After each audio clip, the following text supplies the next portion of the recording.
En este segundo video nos vamos a dedicar al estudio de la miología de la cintura escapular y luego vamos a comenzar con el segundo segmento del miembro superior, que es el brazo. En lo que hace referencia a la miología de la cintura escapular, ustedes van a tener una clasificación que la tienen en la guía. Nosotros hay músculos de estos que ya lo hemos estudiado en otros videos, pero acá solamente los vamos a mencionar. Entonces, esta clasificación dice que los músculos de la cintura escapular los podemos dividir en grupos. El grupo anterior está representado por los músculos pectoral mayor, pectoral menor y subclavio. El grupo posterior lo dividimos en dos planos, un plano superficial y un plano profundo. En el plano superficial tenemos el músculo trapecio, el dorsal ancho, el romboides y el elevador de la escápula. En el plano profundo de este grupo posterior tenemos los músculos supraespinoso, infraespinoso, redondo menor, redondo mayor y el subescapular. Luego tenemos un grupo interno que está representado por el serrato anterior, también serrato mayor, y un grupo externo que está representado por el músculo deltoides. Nosotros en este video nos vamos a dedicar al estudio de estos músculos, es decir, los del plano profundo del grupo posterior, supraespinoso, infraespinoso, redondo menor, mayor y subescapular, el grupo interno, que lo vamos a mencionar nuevamente, el serrato anterior, y el grupo externo, que es el músculo deltoides. Para los demás músculos, es decir, los del grupo anterior, los pectorales, mayor, menor y subclavio, y los del grupo, ustedes se remitirán a los videos de músculos respiratorios y a videos de los músculos del dorso, para los del plano superficial, como son el trapecio, dorsal ancho, romboides y elevador de la escápula. Bien, vamos a comenzar entonces con los músculos de este plano profundo y estamos viendo en esta imagen una representación del músculo supraespinoso, del infraespinoso y del redondo menor. Entonces vamos a comenzar con el músculo supraespinoso. Creo que tenemos una imagen separada. Acá tenemos el músculo supraespinoso. Entonces, en este plano profundo, el músculo supraespinoso es un músculo que va a fijarse en lo que era la fosa supraespinosa, es decir, en todo lo que era la cara posterior de la escápula por encima de la apófisis, de la espina de la escápula. Entonces, ese músculo supraespinoso, su inserción distal, se va a realizar en la carilla superior del troquíter o tubérculo externo. Recuerden que habíamos mencionado que acá estaba el tubérculo externo y en la carilla superior de este tubérculo externo se fija el tendón distal del músculo supraespinoso. Entonces repetimos, supraespinoso de la fosa supraespinosa en su inserción proximal y la distal en la carilla superior del troquíter. En cuanto a su acción, ese músculo va a producir elevación del hombro y rotación interna. Elevación del hombro y rotación interna. El otro de los músculos que teníamos en este grupo era el infraespinoso. El infraespinoso, como ustedes ven, es un músculo que se va a fijar todo en la fosa infraespinosa, es decir, por debajo de la espina de la escápula, y ocupaba la mayor parte, prácticamente todo lo que era la fosa infraespinosa, y sus inserciones distales se van a realizar en la carilla media, del tubérculo externo, o lo que es lo mismo el troquíter. En cuanto a su acción, es fundamentalmente un músculo rotador externo. El otro de los músculos era el redondo menor. El redondo menor, nosotros habíamos mencionado cuando estudiamos la cara posterior de la escápula, que teníamos una línea que era paralela al borde axilar y que en esa superficie que quedaba entre esa línea paralela y el reborde axilar de la escápula, ahí se fijaban los músculos redondos, por arriba el redondo menor y por debajo el redondo mayor. Entonces el redondo menor, su inserción proximal se va a realizar en ese borde axilar de la escápula y en la cara posterior de la escápula, y de ahí sus fibras se van a dirigir a su inserción distal, que se va a realizar en la carilla inferior de la tuberosis del tubérculo mayor, o sea, del troquíter. En cuanto a su acción, este músculo redondo menor, vamos a decir que también es un músculo rotador externo. Bien. Seguimos entonces ahora con el músculo redondo mayor. El músculo redondo mayor, que aquí lo tenemos en una vista anterior y en una vista posterior, vista anterior y vista posterior. El redondo mayor dijimos que se fijaba por debajo del redondo menor y su inserción proximal se va a realizar en esta cara posterior justamente de la escápula, por debajo de las inserciones del redondo menor, y de ahí y también en lo que era el borde axilar, el borde externo o axilar de la escápula, y de ahí sus fibras se van a dirigir hacia lo que es el labio interno del canal intertubercular o también llamado corredera bicipital. Ahí tienen ustedes el tubérculo mayor, que es el troquíter, acá el tubérculo menor, que es el troquín. Entonces este es el canal intertubercular, o también llamado antiguamente corredera bicipital. Como ustedes ven, la corredera bicipital tiene dos labios, un labio externo, un intertillo y un labio interno. Entonces en el labio interno termina la inserción distal del músculo redondo mayor. Este músculo redondo mayor es, en cuanto a su acción, vamos a decir que es aductor y rotador externo. Bien, estos músculos, junto con el subescapular, nosotros todavía nos faltó mencionar el subescapular, creo que estaba al inicio, acá el subescapular va a ocupar todo lo que era la fosa subescapular, es decir, la cara anterior de la escápula, y de ahí sus fibras se van a ir a dirigir al tubérculo menor, es decir, al troquín, subescapular, tubérculo menor o troquín. Bien, entonces, ahora sí, nosotros tenemos esta imagen que estábamos viendo antes, que son los músculos del llamado manguito rotador, ¿no? El manguito rotador, que eran, habíamos dicho, las inserciones distales de los músculos supraespinoso, infraespinoso, subescapular y redondo menor. Entonces ahí tenemos las inserciones del supraespinoso, acá tenemos la del infraespinoso y las del redondo menor, y por delante las que eran correspondientes al subescapular. Entonces esta es una imagen de lo que vendría a ser el manguito rotador. Estas estructuras, como ustedes ven, acá tenemos el músculo supraespinoso, el infraespinoso, el redondo menor, el redondo mayor, y acá tenemos el subescapular y el redondo mayor.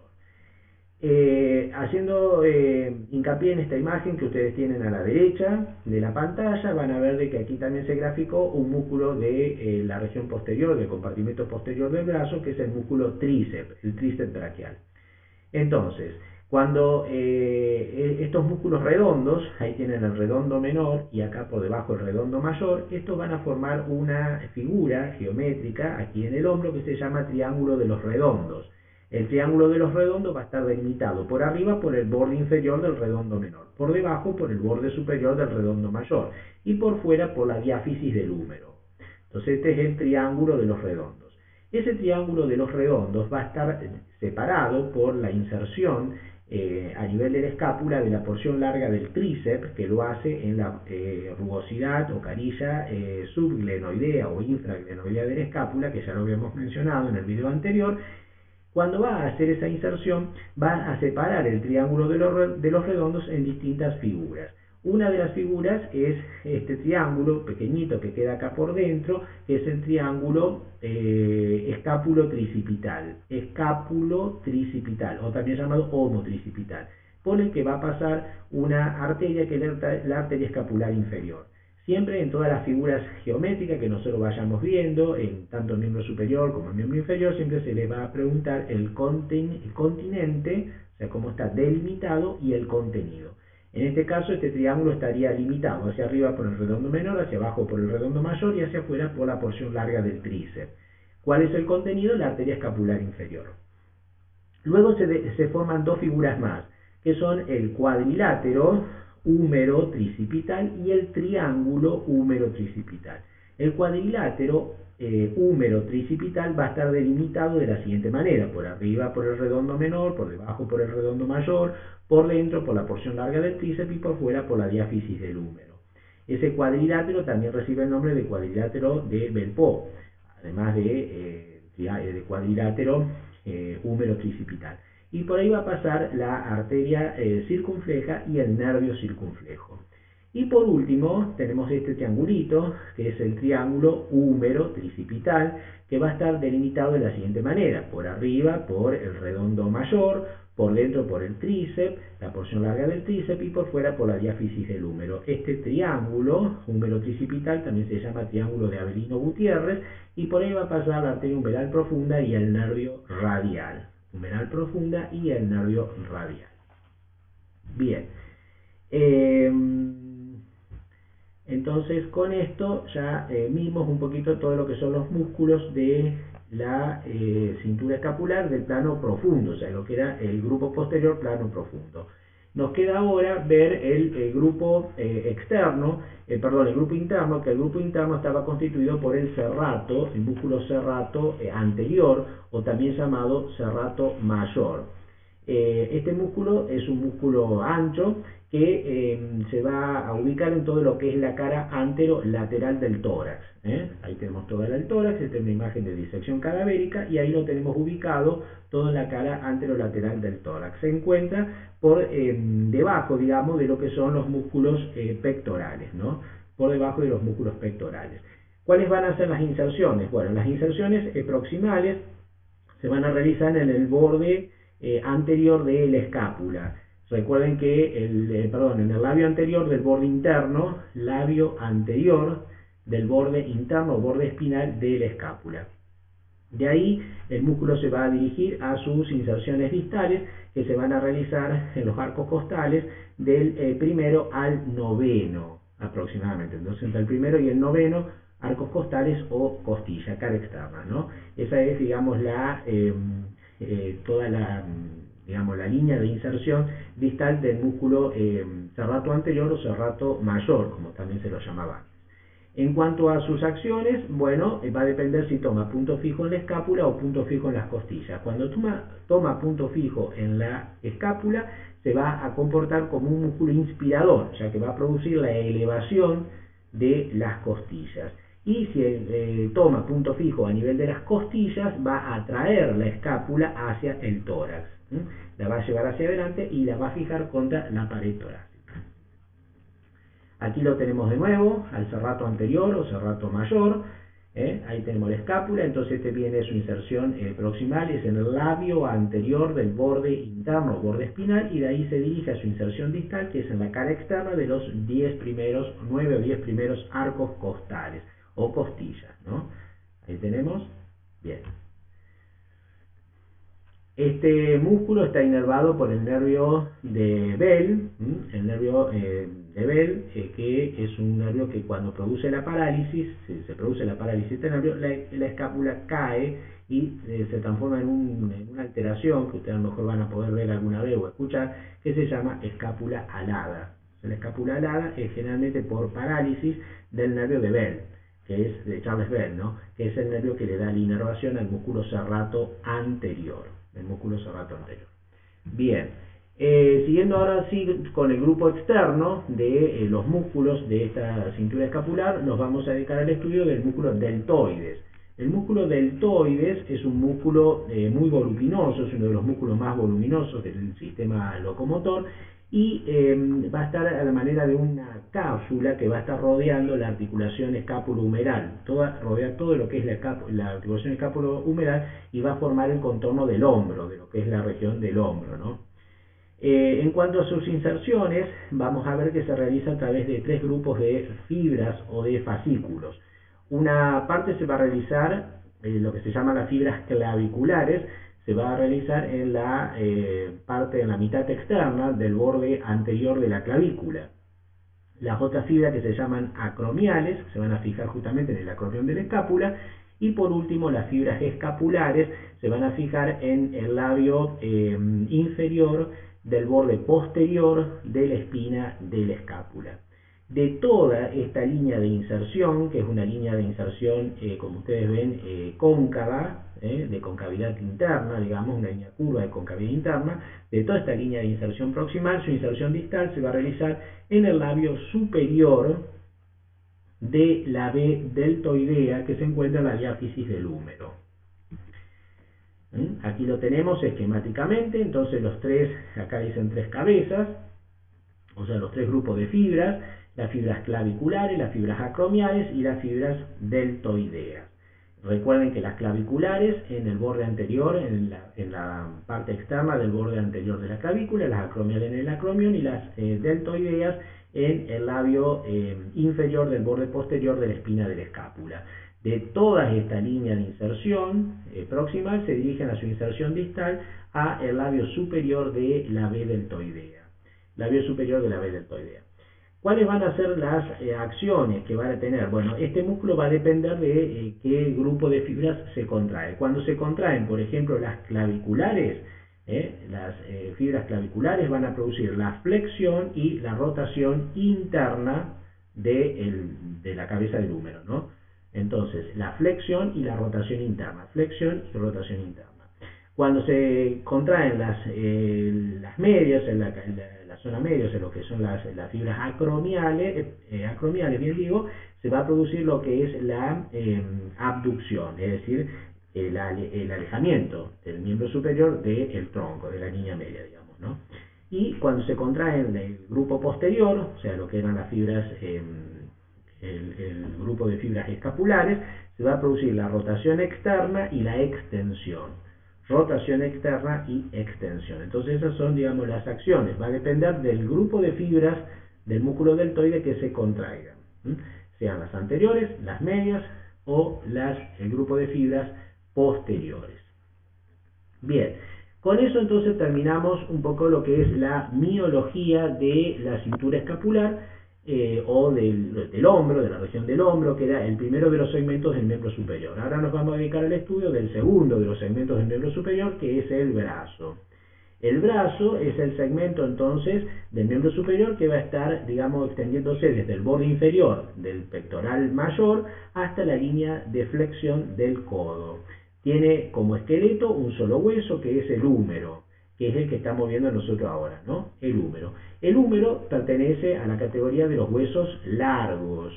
Y como todo hueso largo, como habíamos dicho en generalidades, nosotros le vamos a describir dos extremos, que son las llamadas epífisis. La epífisis superior o epífisis proximal, la epífisis inferior o epífisis distal, y un cuerpo entre medio de las epífisis que se llama diáfisis. Comenzamos entonces la descripción con la epífisis superior.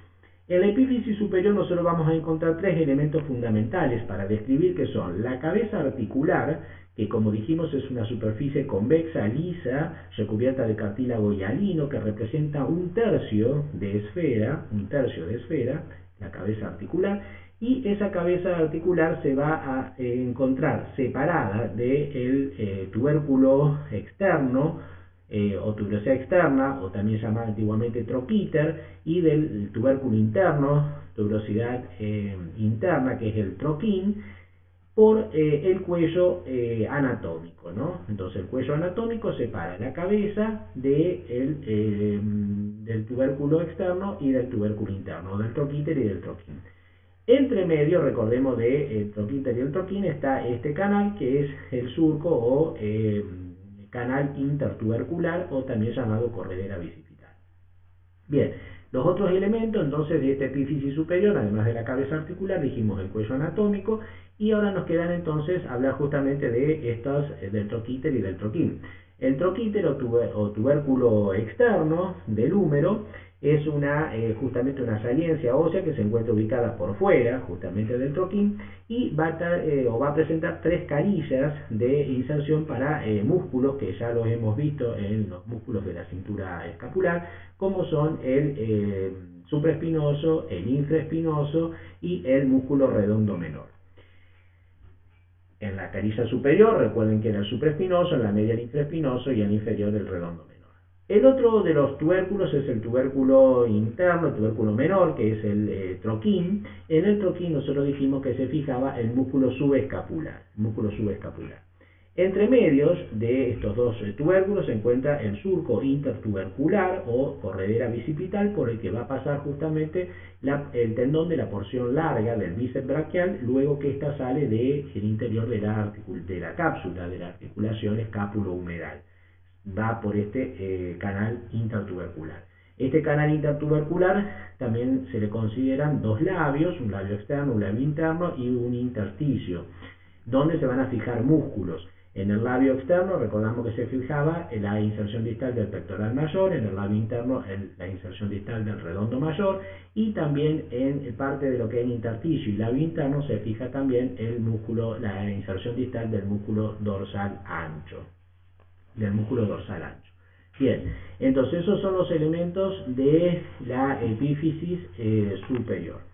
Cuando nosotros nos vamos a estudiar el cuerpo, o sea, la diáfisis de todos los huesos largos de los miembros, ya lo mencionamos ahora y lo vamos a ir repitiendo en cada uno de los huesos largos que vayamos estudiando, vamos a ver que las diáfisis son todas prismáticas triangulares. Eso significa que tienen 3 caras y 3 bordes.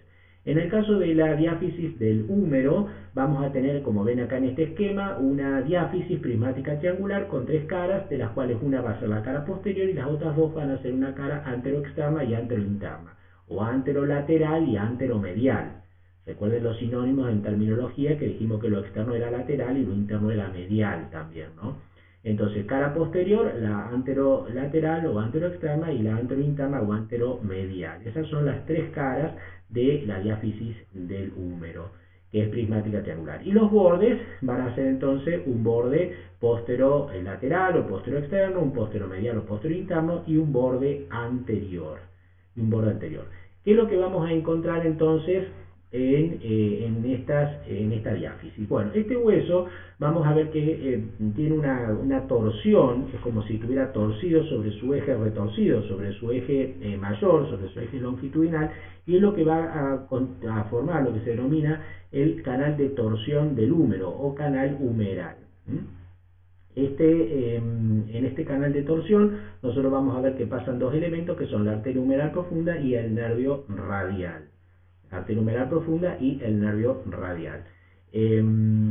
Otros elementos que vamos a describir nosotros en esta diáfisis, vamos a ver que en la cara posterior este canal de torsión la va a dividir en 2 segmentos, un segmento que está por encima del canal de torsión y un segmento que está por debajo. En la porción de esta cara posterior que se encuentra por encima del canal de torsión se va a fijar el vasto externo del músculo tríceps braquial, y en el que está por debajo del canal de torsión se va a fijar el vasto interno también del tríceps braquial.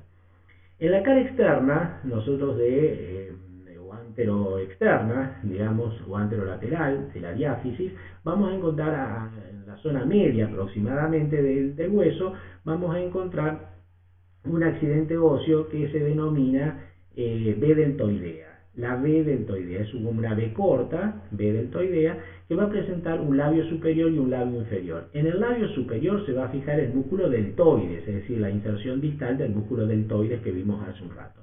Y en el labio inferior se va a fijar la inserción proximal del músculo braquial anterior, parte de lo que es la inserción proximal del músculo braquial anterior.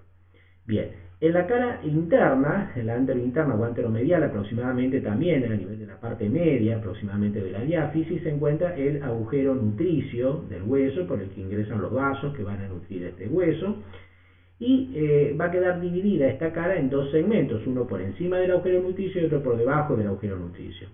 Por encima del agujero nutricio, en esta cara anterointerna o anteromedial, se va a insertar justamente la porción distal del músculo coracobraquial.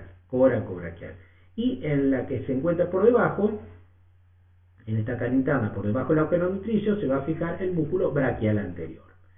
Entonces esos son un poco, digamos, los detalles de las caras posterior, anteroexterna y anterointerna de la diáfisis con las inserciones musculares. Los bordes dijimos que eran entonces posterior-externo, posterior-interno y anterior.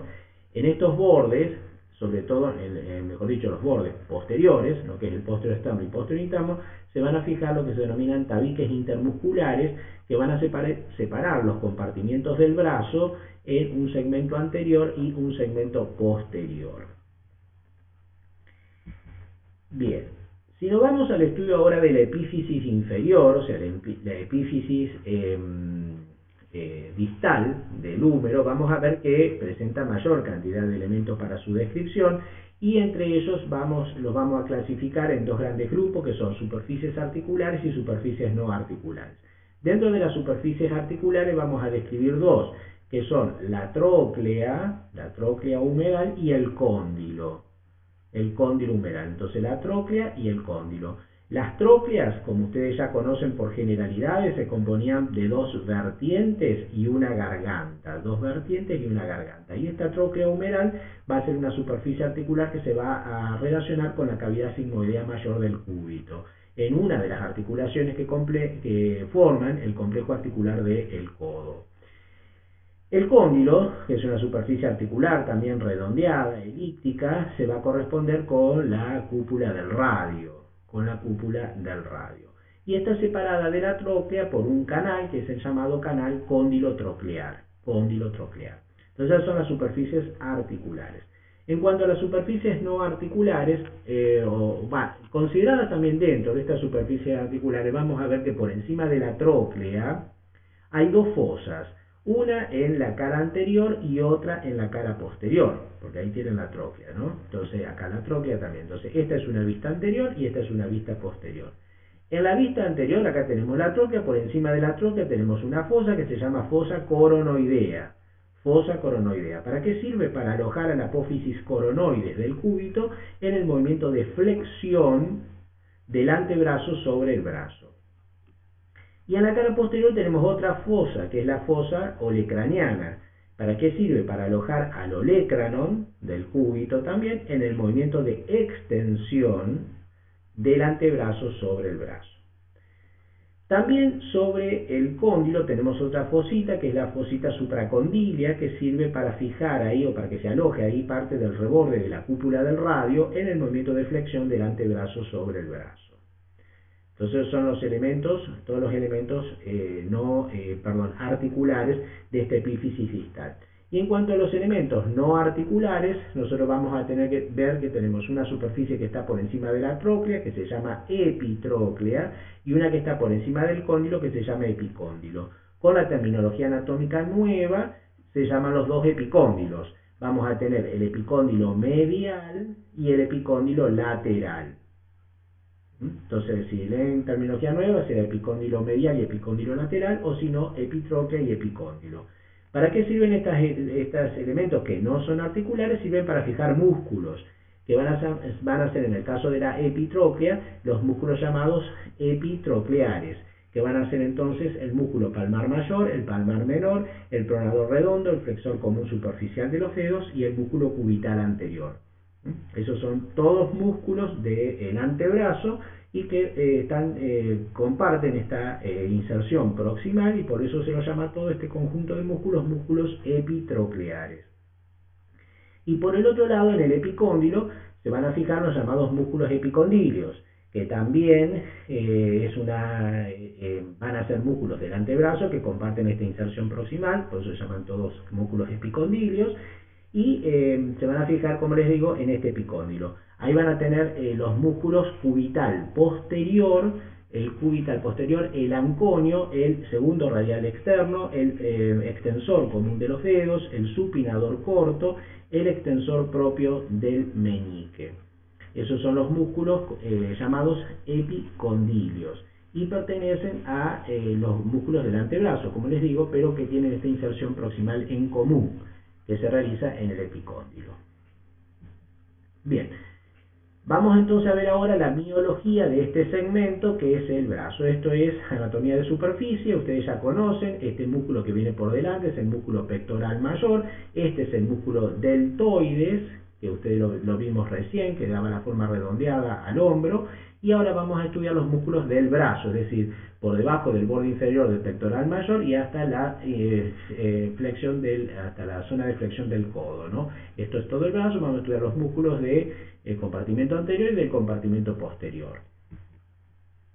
Este corte esquemático es un corte transversal del brazo, donde ustedes ven la diáfisis del húmero, y yo se los traigo para que vean ustedes que desde los bordes posteriores de la diáfisis del húmero salen estos tabiques, ven que son tabiques fibrosos, que se llaman tabiques intermusculares, y se van a ir desde la diáfisis del húmero hasta las aponeurosis y tejidos superficiales, que rodean todo el brazo, ¿no? De esta manera se divide el brazo en dos compartimientos, un compartimento anterior y un compartimento posterior.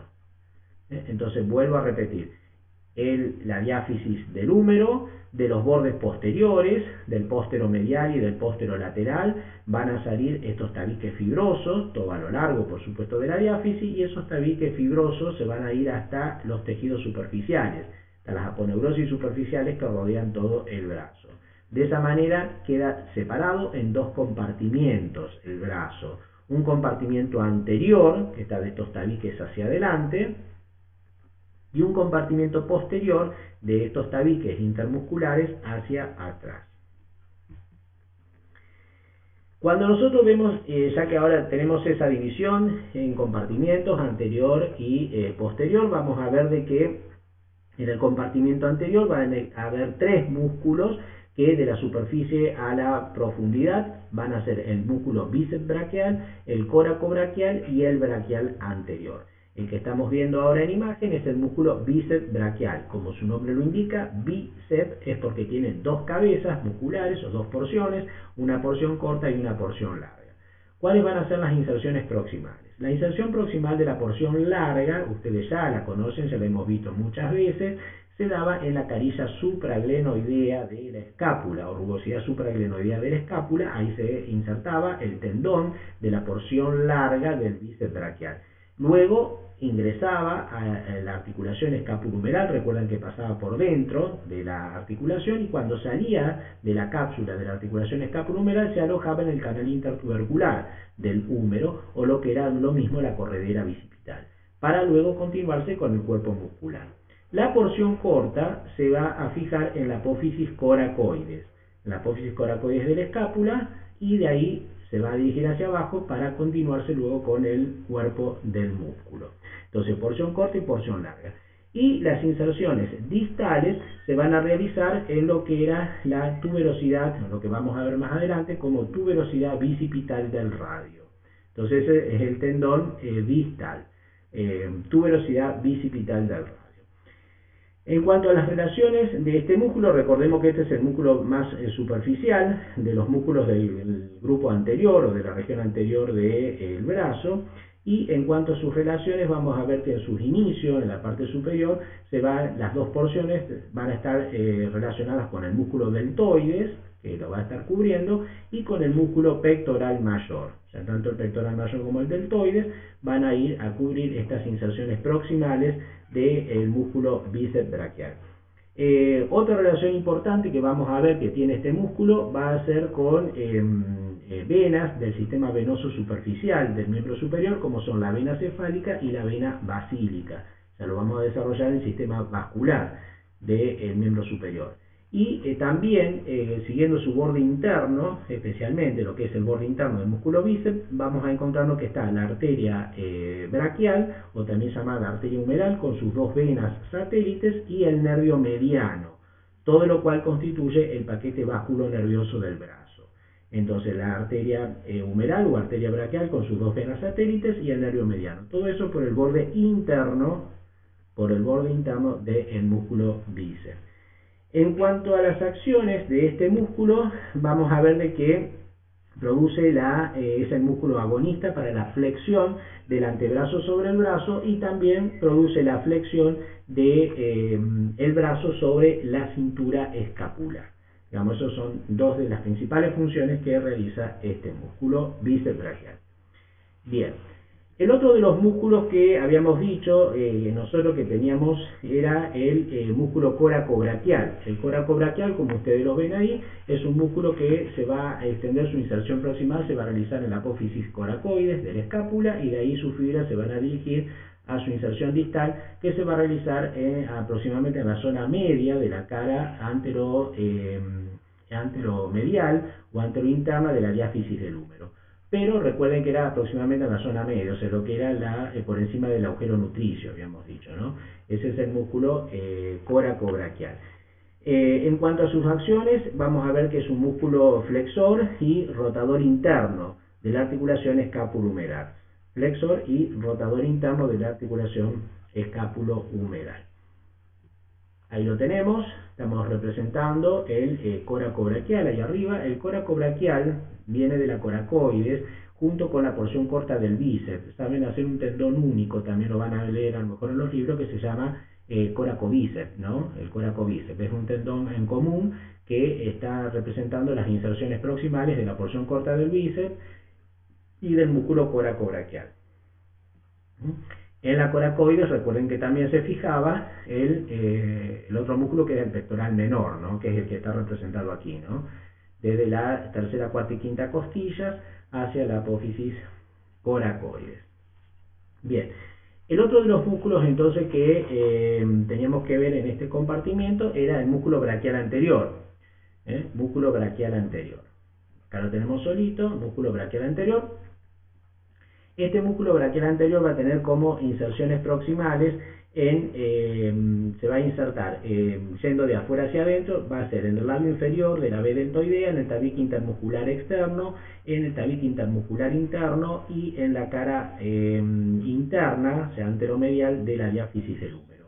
Es decir, que esta inserción va a ser en las dos caras, en la anteroexterna y en la anterointerna de la diáfisis, en los tabiques intermusculares externo e interno, y también en lo que era el labio inferior de la B deltoidea. De toda esta línea de inserción proximal, sus fibras van a ir a terminar en la apófisis coronoides del cúbito. Apófisis coronoides del cúbito. Esa va a ser su inserción distal. En cuanto a las acciones de este músculo braquial anterior, va a ser fundamentalmente una acción sinérgica en el movimiento de flexión del antebrazo sobre el brazo con el músculo bíceps braquial. Entonces hace una acción sinérgica de flexión del antebrazo sobre el brazo. Recordemos que el agonista para esta función es el músculo bíceps braquial. Bien, acá lo tenemos de nuevo, braquial anterior, es el músculo, digamos, el más profundo de este compartimento anterior de los músculos del brazo. Y el último de los músculos que nos queda a nivel del brazo es el del compartimento posterior. El músculo del compartimento posterior es un solo músculo, que es el músculo tríceps, el tríceps braquial. Como el nombre lo indica, tríceps es porque tiene tres porciones. Estas tres porciones se van a llamar vasto interno, vasto externo y la porción larga del tríceps.